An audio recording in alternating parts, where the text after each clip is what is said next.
दमन दीव के सांसद उमेश बाबू भाई पटेल ने श्री राम कथा का किया श्रवण। बीते दिन दमन दीव के सांसद उमेश बाबू भाई पटेल ने दमन में चल रही श्री राम कथा का श्रवण किया।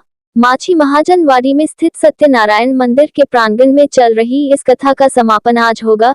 इस कथा का वाचन डॉक्टर त्रिकाल दास जी बापू कर रहे थे। रविवार को सांसद उमेश बाबू भाई पटेल कथा स्थल पर पहुंचे। इस मौके पर उन्होंने माछी महाजन की कुलगुरु श्री महंत गोपाल दास जी और कथावाचक श्री डॉक्टर त्रिकाल दास जी बापू को पुष्पहार और साल उड़ाकर स्वागत किया।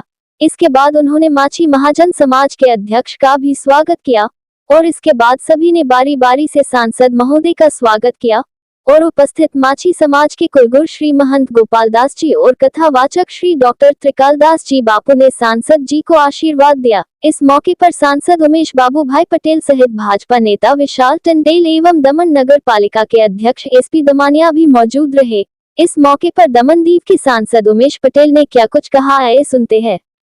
गुरु महाराज की, बोलो व्यास महाराज की। राम कथाना पावन अवसर पर उपस्थित કહેવાય છે કે જગતમાં ગુરુથી મહાન કોઈ હોતો નથી અને ભગવાનની પ્રાપ્તિ માટે પણ ગુરુ હોવો જરૂરી હોય છે। તો ભગવાન સમાન ગુરુ મહારાજનો નમન કરું છું, વંદન કરું છું અને કોટી કોટી એમને પ્રણામ કરું છું। અહીં રામ કથાનો રસપાન કરાવતા વ્યાસજી મહારાજને હું નમન કરું છું અને વંદન કરું છું।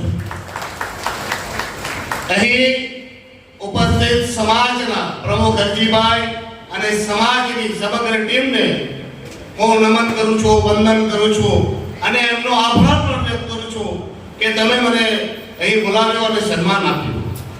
અહીં ઉપસ્થિત સમાજના અગ્રણીઓ, સમાજની માતાઓ, બહેનો તેમજ યુવાન મિત્રો, મને ખબર છે અને મને હરજીભાઈ કીધું બી છે કે પ્રસંગના અનુરૂપે બોલવાનું છે। ખરેખર પ્રસંગના અનુરૂપે બોલવાનું હોય અને મને ખબર છે મારા દ્વારા બોલાયેલો શબ્દ કદાચ તમારા સમાજના માણસોને તકલીફ આપી શકે, એટલે હું એવું કોઈ બોલવાનો પણ નથી। હું તો એટલું જ કહીશ કે ભગવાન રામચંદ્ર અને તમારા બધાની આશીર્વાદથી મારા જેવા સામાન્ય માણસને તમે સાંસદ બનાવ્યો છે તે બદલ તમારો બધાનો આભાર। માસી સમાજ એક જૂની પરંપરાઓથી નિર્મિત બનેલો સમાજ, 450 વર્ષથી જૂની પ્રથાને લઈને પણ આજે પણ તમે ચાલી રહ્યા છો।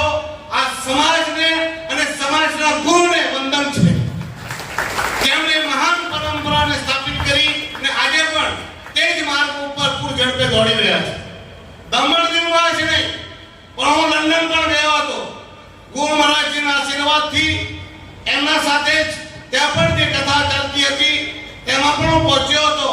હું ગર્વ સાથે કહી શકું કે 7 સમુદ્ર પાર પણ આ માસી સમાજ પણ પોતાની સંસ્કૃતિ ભૂલી નથી, પોતાના સંસ્કારો ભૂલી નથી અને આપણે ફોરેનમાં પણ જે આપણે પગલે પગલે આપણા સંસ્કારો અને પાછલી સંસ્કૃતિ આપણે ડગે તેવી સ્થિતિ હોય અને ત્યાં પણ આપણો માસી સમાજ અડીક રહીને આપણા સંસ્કૃતિને અને સંસ્કારોને પકડીને બેઠો છે અને એનો શ્રેય આપણા ગુરુ મહારાજને જાય છે।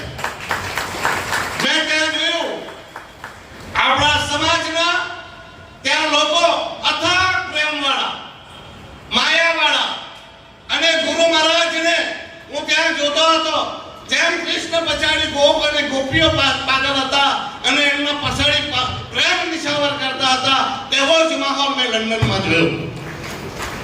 ખરેખર આ સમાજ ખરેખર ધન્યવાદને પાત્ર છે અને આ માહોલ અગર સર્જાવો હોય તો એમનો શ્રેય આ સમાજના ગુરુને જાય છે।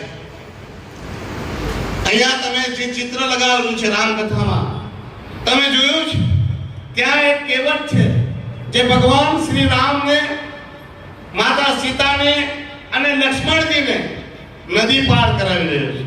કહેવત કોણ છે? માછી છે અને એક સમાજનું પ્રતિનિધિત્વ કરી રહ્યો છે। જેમણે મુસીબતમાં પડેલા ભગવાન શ્રી રામને નદી પાર કરાવી હતી અને હર હંમેશ મુસીબતમાં કામ આવનારો આ સમાજ આજ પદ્મ ચિહ્નો પર ચાલે છે. જેમ ભગવાનને મુસીબતમાં નામ પાર કરાવીને કેવટે ફરજ નિભાવી હતી, એવી જ રીતે આ માસી સમાજ મુસીબતમાં પડેલા દરેક વર્ગના, દરેક સમાજના લોકોને મદદગાર રહ્યો છે. તેમાંનો એક હું પણ છું, આગળ પણ કહી ગયો છું, આજે પણ કહું છું કે આ સમાજે હર હંમેશ નાના મોટા તમામ સમાજના લોકોને જ્યારે પણ તકલીફ આવી ત્યારે મોટો ભાઈ બનીને આ સમાજે લોકોની સેવા કરી છે, રક્ષા કરી છે. અને હું આવનાર પેઢીને પણ વિનંતી કરું છું કે આપણા પરદાદાઓએ જે આ માર્ગ ચીનેલો છે અને જે પદ ચિહ્નથી આજે સમાજ પ્રગતિ કરી રહ્યો છે અને મુસીબતમાં આવે તો ઢાળ બનીને આગળ આવીને લોકોની સેવામાં અવિરત બનવું, એ પરંપરાને નવી પેઢી પણ આગળ વધારતા રહેજો. બસ આ જ કહેવાનું કે ભગવાન શ્રી રામના જન્મ ચરિત્રથી આપણે શીખવાનું છે ધૈર્ય, સાહસ અને મહાનતા. ભગવાન રામ મનુષ્ય અવતારમાં પણ મર્યાદા પુરુષોત્તમ ગણાયા અને ભગવાન રામના જીવન ચરિત્રથી આપણે નિસંદેહ એક સંદેશ જરૂર લઈ શકીએ કે આપણે મનુષ્ય પણ જો ભગવાન રામ જેવા ચરિત્રવાન બની એમના જેવા કર્મ કરે તો આ મનુષ્ય પણ ભગવાન બની શકે, અને એ રામ ભગવાને બતાવ્યું. આજે આપણે મહારાજજી કથા કરતા હતા, ભરતજીની વાતો કરતા હતા, કેટલા સુંદર વ્યક્તિઓ હતા, કેવા સુંદર પાત્રો હતા, કેવું મજાની વાતો હતી કે ભાઈ માતા પિતાના આજ્ઞાનું પાલન કરવા જંગલ ચાલી જાય છે અને તે પણ રાજપાટને લાત મારીને, અને બીજો ભાઈ તેને રાજ મળે છે તે કહે છે કે નાય મને રાજ નથી જોઈતો, આ રાજ ઉપર મારા ભાઈનો હક છે, અને તે પાછો ત્યાં જાય છે અને રામને સમજાવે છે. આજે આ કરું, આ તો હું ક્યારે મારો ભાગ મારા ભાઈનો નહીં ખાઈ જાઉં. આવી આ સ્થિતિમાં ભગવાન શ્રી રામ અને ભરતનું આપણે જોઈએ કેટલું સુંદર. અને ભગવાન રામ મહાન હતા, નિસંદેહ હતા, પણ ભરત પણ કઈ કમ નહીં હતો. જેમને સજા મળી એમણે જંગલ ભોગવ્યું, પણ ભગવાન રામ પછાડી ભરતે પણ સંસારમાં રહીને એમણે પણ વનવાસી બનીને એક ઝૂંપડીમાં ભગવાન રામના આવવા સુધી ત્યાગ કર્યો, તપસ્યા કરી. એ કોઈ નાનો બલિદાન નહીં હતું. એમનાથી આપણે શીખવાનું છે અને આપણે પ્રેરણા લેવાની છે. અને એમાં રામકથામાં એક નિસંદેહ આપણે કથા આવશે કે રાજ કોઈનું રહેતું નથી. ભલે રાવણ જેવો મહા જ્ઞાની, પંડિત અને મહાશક્તિશાળી હોય, પણ રાજ તો રાવણનું ચાલે નહીં.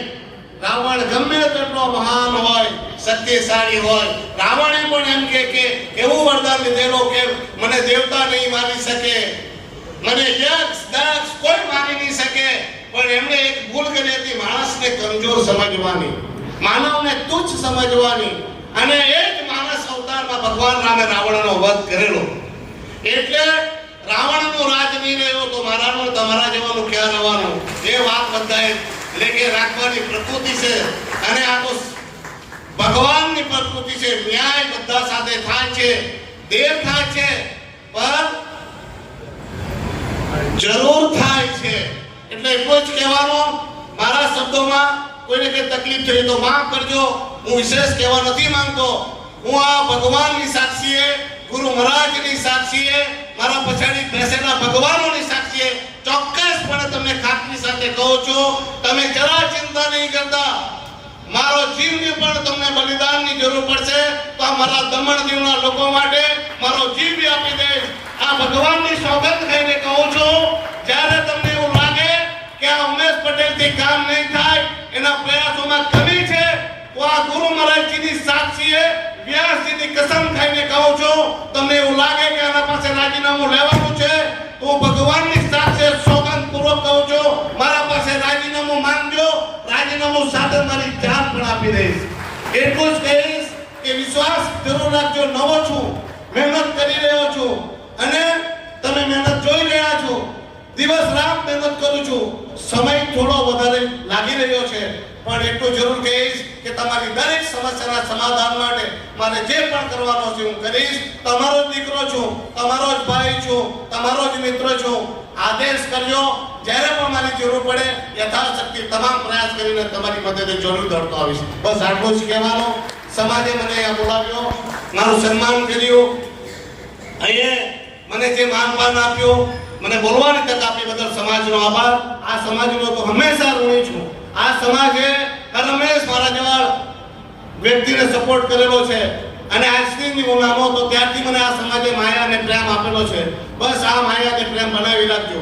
ગુરુ મહારાજજીએ કીધું મને કે તારા તરફથી તારે કહેવાનો, પણ મહારાજજી કોઈ પણ કાળ માટે હું જે આપવાનો કહીશ તે આપીશ જ, પણ હું બોલવામાં માનતો નથી. અને હું જે સમાજ માટે કરવા માટે જઈ રહ્યો છું કે હું જે પણ આપવા જઈ રહ્યો છું મારી કોઈ ક્ષમતા નથી, મારી કોઈ ઓકાત નથી. આ તો સમાજના ઋણ છે. જરૂર પડી તો મારા ચામડાના પણ ચંપલ બનાવીને આ સમાજને અર્પિત કરીશ. એટલે નીતિનભાઈ મારા તરફથી જે બી મારી આજ્ઞા છે હું મને આજ્ઞા કરજો. અને હું તમે જે મોકલવાનું છે તેનો તમે કોઈ દિવસ બોલતા નહીં, કેમ કે એ તો મારી ફરજ છે અને એ ફરજ બહુ પછાડી નહીં પડું. એટલે ગુરુ મહારાજજી મને માફ કરજો. હું બોલવાનો નથી, પણ જે પણ સમાજ માટે કરવાનું છે હું કરીશ. બસ આ જ કહેવાનું. ગુરુ મહારાજજી માફ કરજો, આશીર્વાદ બનાવી રાખજો અને જ્યારે જરૂર પડે ત્યારે મને આદેશ કરજો. ધન્યવાદ.